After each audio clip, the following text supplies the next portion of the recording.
নমস্কার বন্ধুরা, আশাস কুকবুকে সবাইকে স্বাগত। বন্ধুরা, আজকে আমি একদম মুচমুচে খাস্তা রসালো খাজা রেসিপি তোমাদের সাথে শেয়ার করছি। কি করে বাড়িতে এরকম খাজা বানিয়ে নেওয়া যায় খুব সহজে, একদম দোকানের মতো, সেটাই আজ তোমাদের বানিয়ে দেখাবো।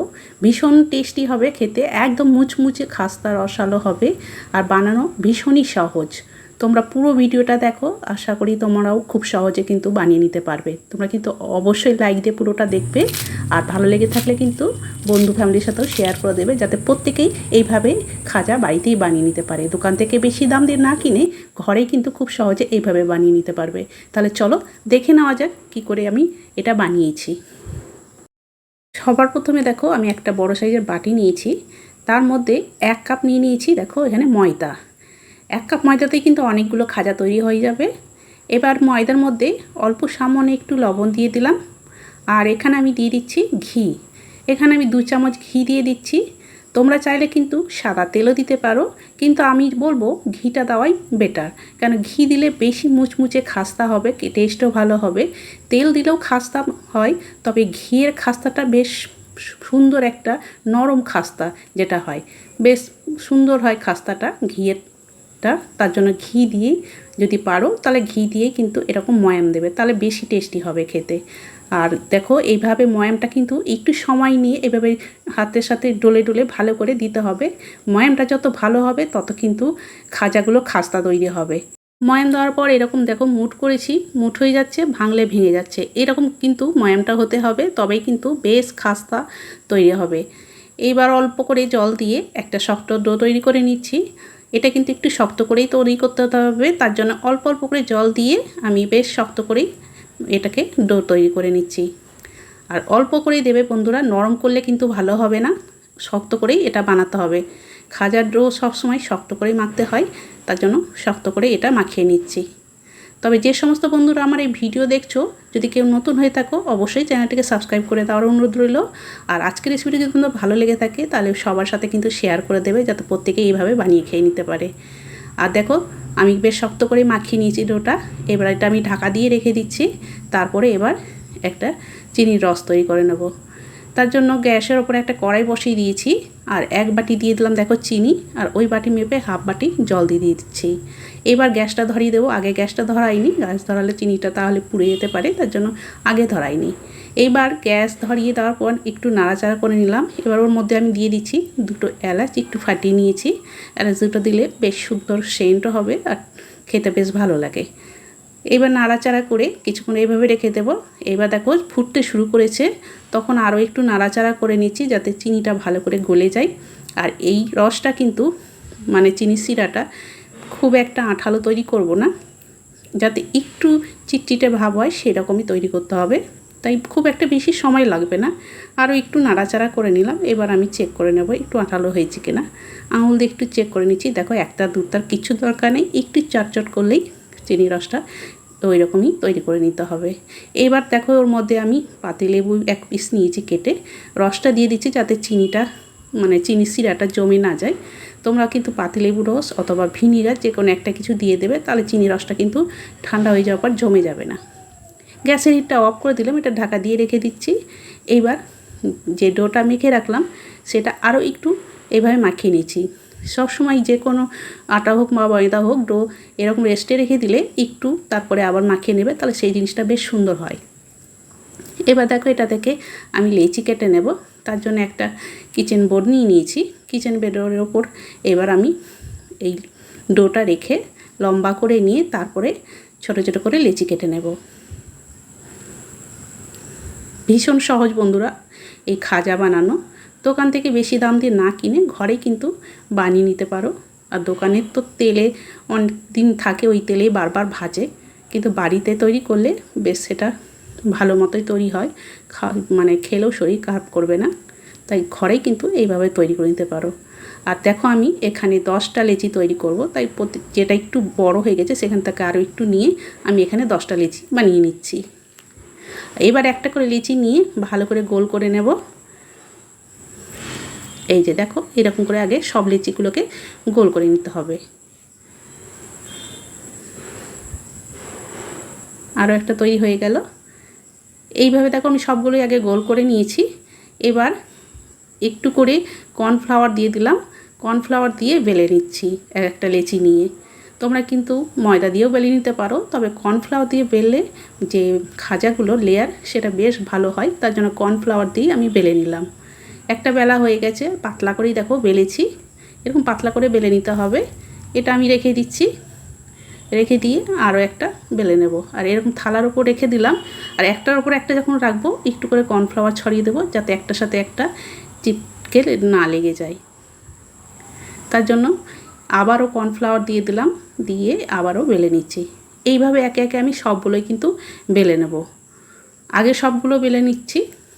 এটা কিন্তু আমার শেষ বেলা, আমার সবগুলোই কিন্তু বেলা হয়ে গেল। এবার এটাকে দেখো উল্টে দিলাম, আর এই দেখো আমার 10টাই কিন্তু বেলা হয়ে গেছে। এবার এই দেখো তেল নিয়েছি, এবার ব্রাশের সাহায্যে আমি ওপরে এইভাবে পুরোটাই তেল লাগিয়ে দিচ্ছি, যাতে হাতে লাগালে কিন্তু হাতে লেগে যায়, অসুবিধা হবে, তার জন্য ব্রাশের সাহায্যে লাগিয়ে দিলাম। আর ওপরে আবারও একটু শুকনো কর্নফ্লাওয়ার ছড়িয়ে দিলাম। তারপরে গোটাটা এইভাবে মাখিয়ে দিতে হবে। দেওয়ার পর এবার আরও একটা যে রুটির মতো বেলে রাখলাম সেটা দিয়ে দিলাম। দেওয়ার পর আবারও তেল দিয়ে দিচ্ছি। তেল দেওয়ার পর আবারও কর্নফ্লাওয়ার দিয়ে দেবো। এইভাবে একে একে প্রথমে আমি 5টা এইভাবে রুটি একটার উপর একটা বসিয়ে দেব। দেখো এইভাবে কিন্তু তৈরি করে দিতে হবে, আর প্রতিবারই কিন্তু এইভাবে তেল ব্রাশ করে দিতে হবে আর একটু করে কর্নফ্লাওয়ার দিতে হবে। এটা আমার 5টা দেওয়া হয়ে গেল।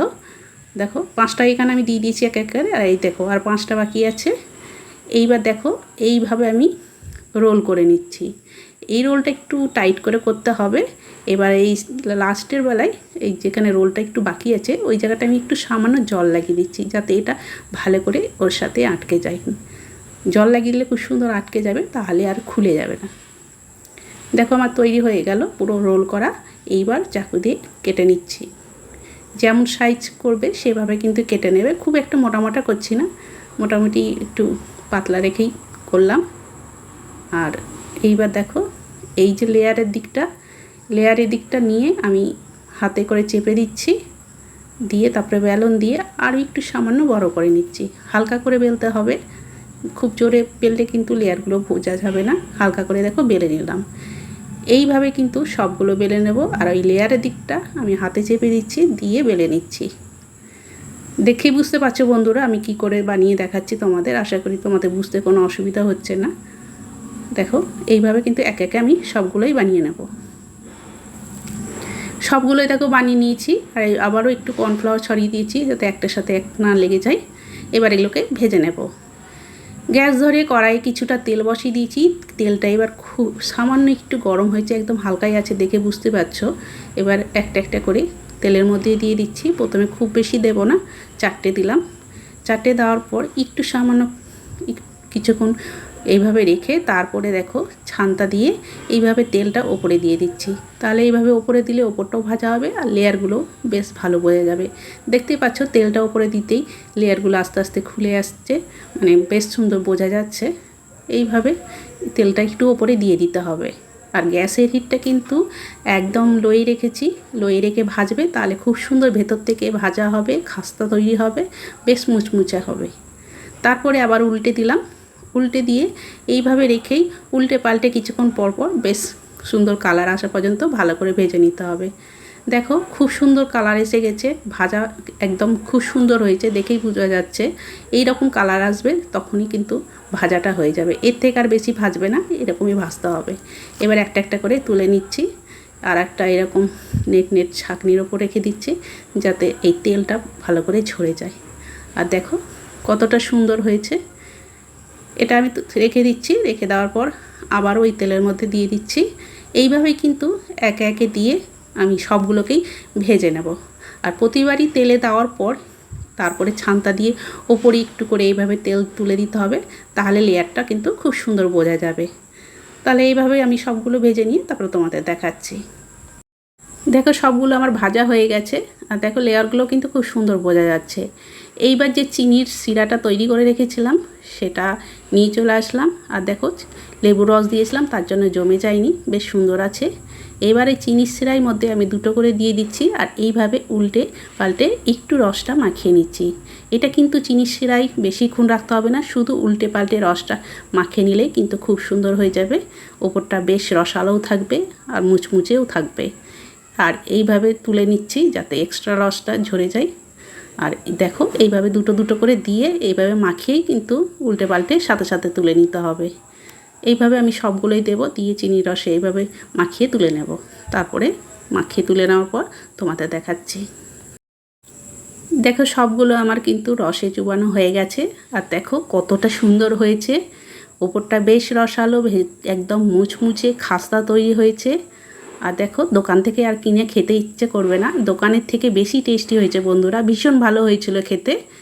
আর এইভাবে বাড়িতেই বানিয়ে যখন নেওয়া যাবে তখন দোকান থেকে আর বেশি নাওয়া কিনবো কেন, ঘরেই খুব সুন্দর এরকম খাস্তা মুচমুচে তৈরি করে নেওয়া যাচ্ছে।